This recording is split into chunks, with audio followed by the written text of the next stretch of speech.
So it's my privilege to introduce our luncheon speaker, Michael Faulkender, who is the Deputy Secretary of the Treasury, which we were talking earlier. It is, somebody describes it as being the Chief Operating Officer of the Treasury, is by statute, I think.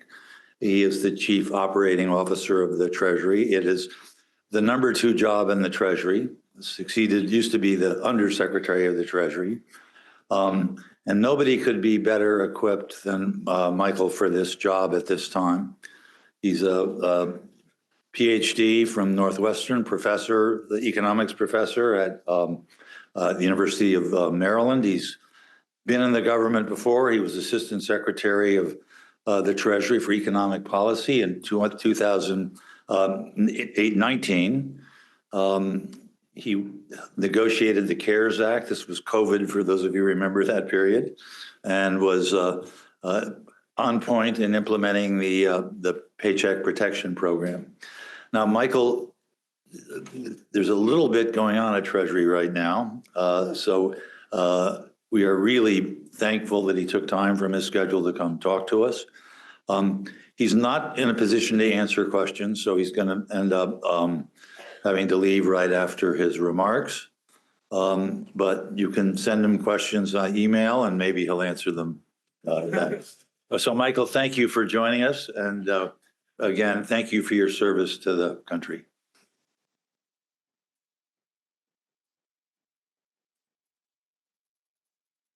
Well, thanks, John. Thank you for having me here today. And thank you all for the opportunity to join you. I'm very excited to talk with all of you about the work that we're doing at the Treasury Department, especially across the international tax and trade space.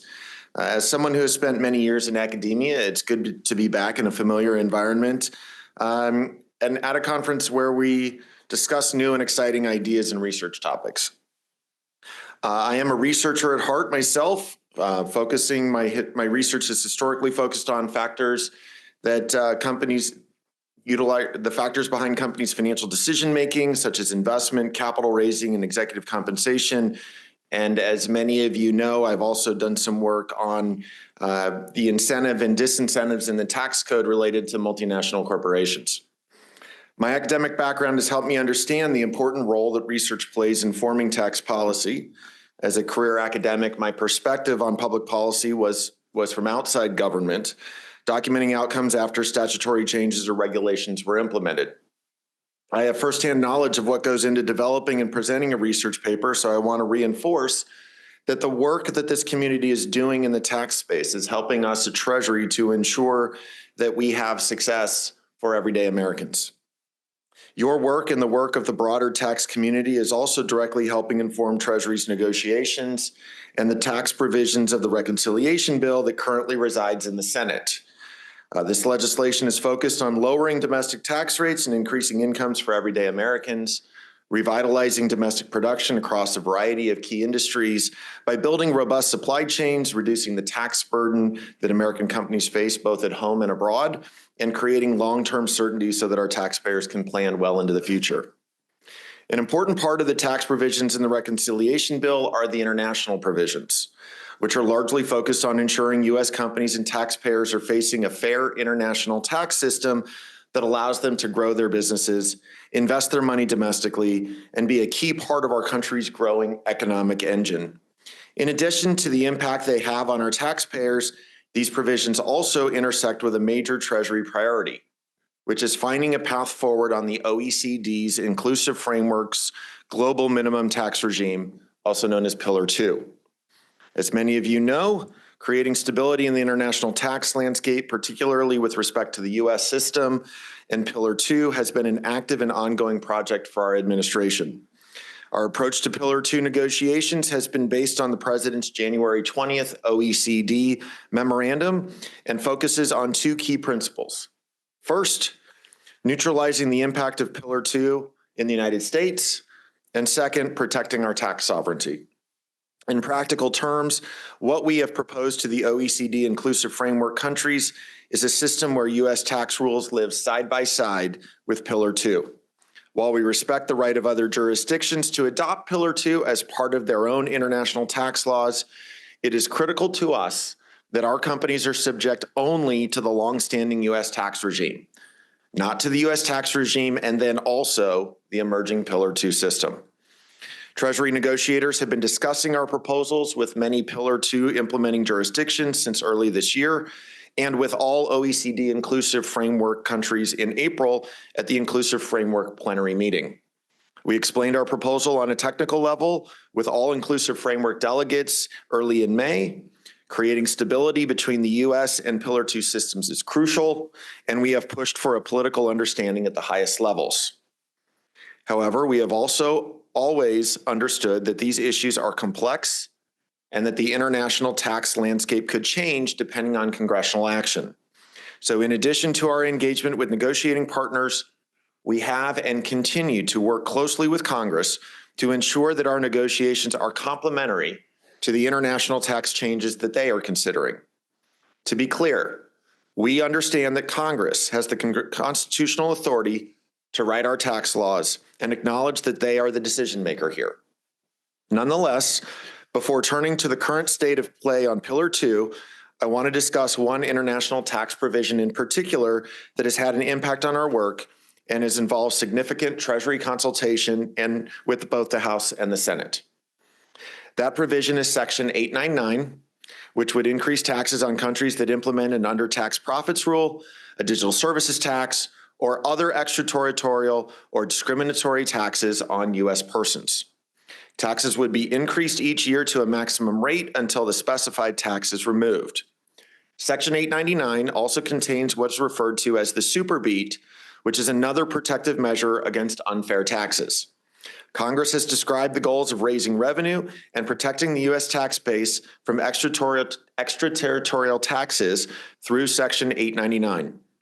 Congress is aligned with the Trump administration in combating tax regimes that could hamper economic growth and inappropriately limit competitiveness in the global marketplace.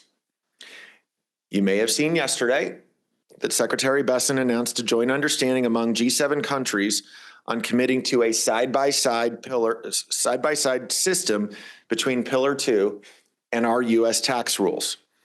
Based on that progress and understanding, Secretary Besson has asked the Senate and the House to remove Section 899 from the legislation. These political commitments are only a first step, albeit a crucial one. Even if a high-level understanding on a side-by-side system is adopted in the Inclusive Framework, the technical work on that system and the process for domestic rule changes and legislative adoption will be significant. We welcome and appreciate the support that the U.S. business community has already conveyed. We will, of course, need the views of the many interested stakeholders in this room to move the process forward and ensure that it continues to protect U.S. interests and leads to the stability we are looking for. One final point on the tax front outside of Pillar 2 and transitioning to trade. The Treasury Department still strongly opposes discriminatory DSTs and will continue to work with the U.S. Trade Representative to address developments on that front. This has been the consistent position of both the first and second Trump administration and will continue to be a point raised in the trade and tariff context. On trade, over the course of several decades and many successive administrations, the United States has tolerated a lack of reciprocity in our trade relationships and the accumulation of unfair foreign trade and economic practices. The consequences of this tolerance and the accretion of unsustainable balances has been significant. They have hollowed out America's industrial base, weakened vital supply chains, and placed both our national and our economic security at risk. Moreover, prejudicial trading practices against the United States are not limited to manufactured goods. Our world-leading services, exports, especially digital services, are increasingly being targeted by discriminatory digital service taxes that intentionally burden U.S. companies simply because they are successful. These measures undermine the basic principles of tax fairness and market access and demand a strong and coordinated response. It is evident that the international economic system is in need of meaningful reform. We can look at the trade agreement with the United Kingdom. The U.S.-UK trade deal, which creates a $5 billion export opportunity for American ranchers, farmers, and manufacturers, is a great preview of what is to come. Importantly, we are very close to finalizing trade deals with many other countries and are awaiting an announcement after we finalize the One Big Beautiful Bill. We at Treasury are working tirelessly to help secure trade deals with countries that are critical to American supply chains.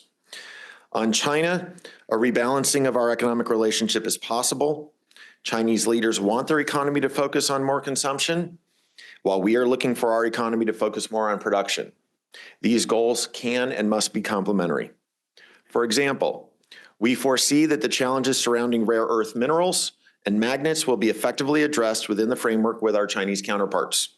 Furthermore, we anticipate that China's export controls will be gradually lifted in a fair and balanced manner.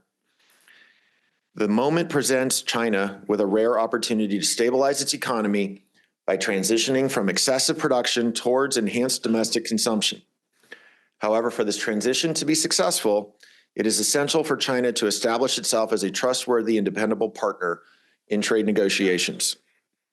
Regardless, we are working to deepen economic engagement with allies and trusted partners. Coordination must happen among democracies. Most critically, we need reliable trade partners, and ultimately, we want to unleash the full potential of the American economy. At the end of the day, the Treasury Department and this administration writ large are focusing on producing certainty and stability in the global tax and trade system. Our goal remains to ensure domestic supply chains are protected and invested in while shoring up support with our international trading partners who are critical to these industries. In addition, America needs to ensure our companies are protected at home and abroad from any taxes that will hamper their growth and slow down our economy. We remain laser focused on these goals and look forward to working with you as we continue to implement our agenda. Thank you for having me at today's conference. Thank you for all the work that you're doing.